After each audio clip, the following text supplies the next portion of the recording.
Meditation has been practiced for thousands of years as a tool to cultivate inner peace, focus, and self awareness. In today's fast paced world, the age old tradition has found new resonance, particularly in the form of guided meditation. This modern approach to an ancient practice is helping people reduce stress, improve mental clarity, and enhance their overall well being. But what exactly is guided meditation? And why has it become so popular all of a sudden? Let's explore its history, benefits, and tips for getting started. First, we have to look at the origins of meditation. Now, meditation dates back to ancient civilizations with roots in various cultures and spiritual traditions.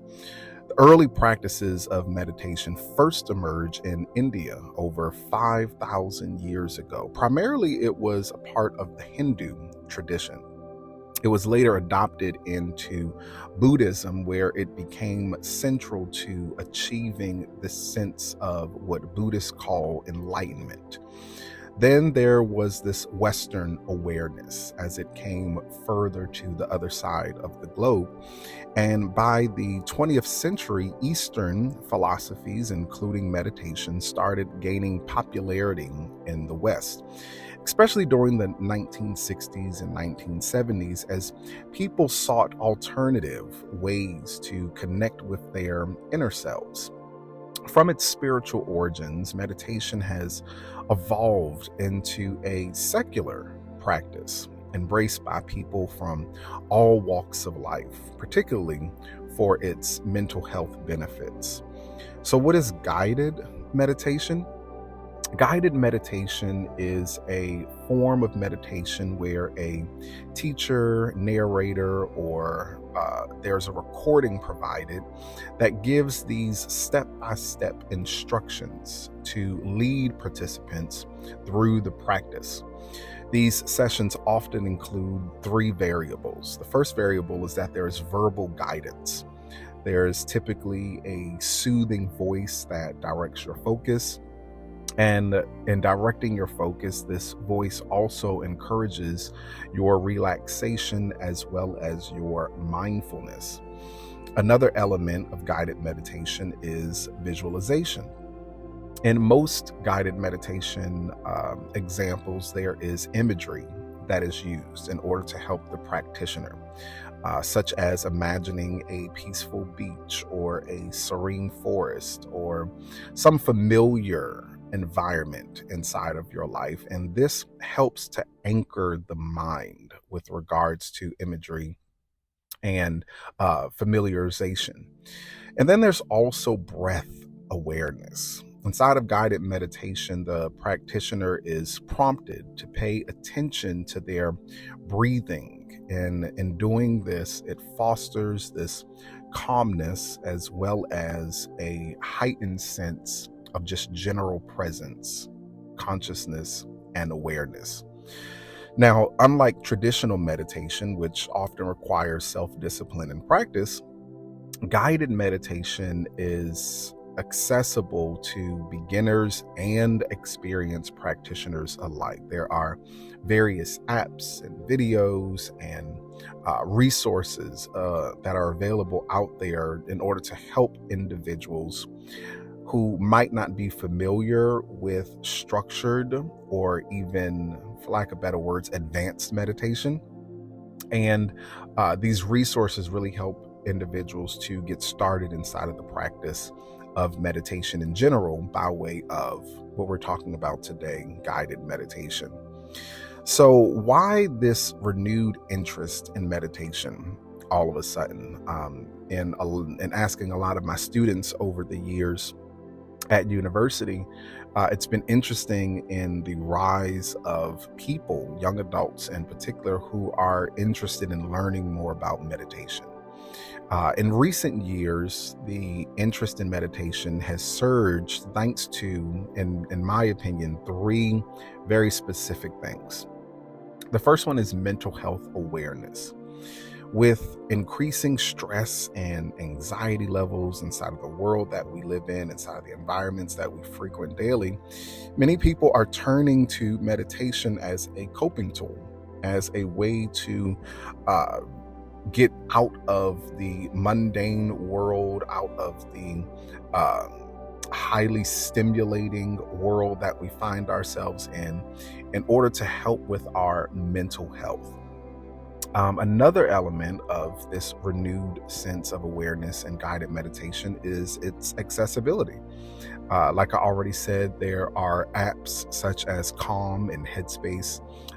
There's no sponsorship for mentioning those apps, but those in particular are two of the main apps that have made guided meditation very accessible. But then you also have videos on YouTube and podcasts and whatnot, which have made guided meditation readily available to millions of people. I mean, you can literally just type in any type of guided meditation that you want on any type of topic, and I'm almost guaranteed that you will find something.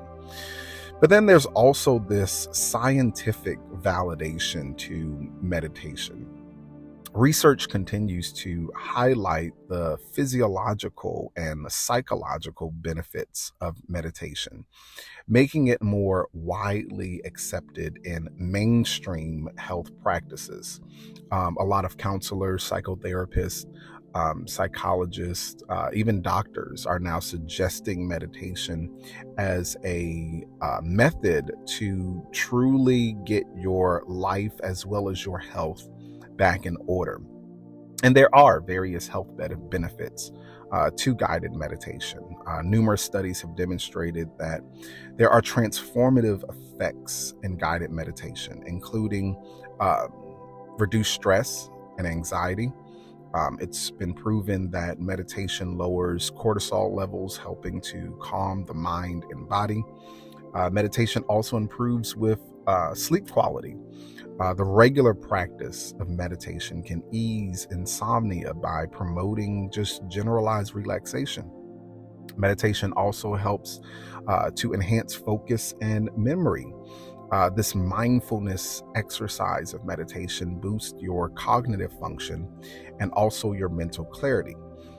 I can attest to the fact that meditation also lowers your blood pressure. Meditation supports heart health by reducing hypertension, which is, of course, one of the main precursors to high blood pressure, heart disease, those type of illnesses. And then also meditation gives us emotional resilience. Going through a practice of meditation, a consistent practice of meditation, fosters this greater self-awareness and emotional stability, which improves our mood overall. So how does one get started, and what are some tips for practicing guided meditation? Well, getting started with guided meditation is very simple, but here are just a couple of things that I would suggest that you follow as tips that can help you make the most of your practice. The first thing is to choose the right environment. A lot of people don't find success in meditation because they're simply not inside of the right environment. I always say for individuals to find a quiet place, a comfortable space where you won't be disturbed or where your distractions are very, very minimal. Another thing about guided meditation and meditation overall is to set an intention. It really grinds my gears, so to speak, when people say they want to meditate and they just think that they walk into a space and start saying things or start breathing in a certain way, and that's going to give them the maximum results. It doesn't work like that. You have to decide what you want to achieve inside of the meditative moment, whether it's relaxation, whether it's focus, whether it's a sense of gratitude, whether it's to become more aware of certain things inside of your life. But make sure that you set an intention. Another thing is to start small.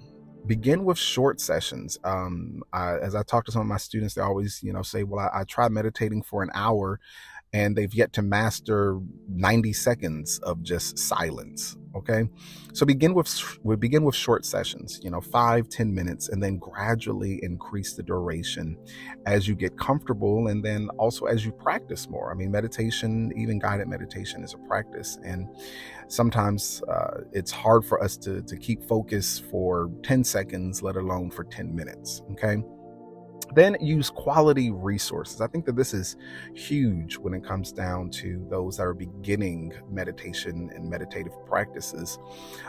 There are tons, like I said, of apps and YouTube videos and in-person classes that can provide effective guided meditations, but do your research.